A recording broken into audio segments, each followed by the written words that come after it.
ஒன்றாவது வந்துருக்கா. இப்போ 8 வரைக்கும் நம்பர் போட்டுருக்கேன். இப்போ 8 வரைக்கும் நான் வரைய போகிறேன். இங்கே 2 நாள் போட்டுருக்கேன். இப்போ தான் நான் வரைய போகிறேன். இப்போ வந்து பாருங்க.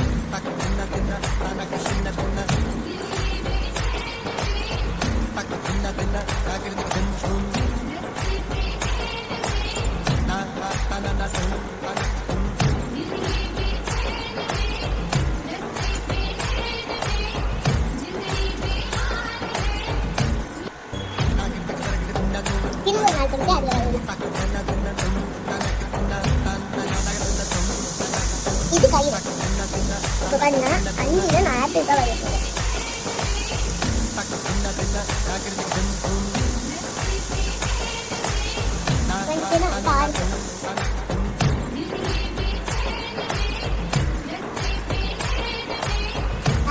நான் இலையில வந்துருக்கு. இப்போ பாருங்க 7 நான் ஐஸ்கிரீம் தான் வரைவேன். நான் 8ல் பூ வரைவேன். பாய் காய்ச்சி வீடியோ வந்துச்சு.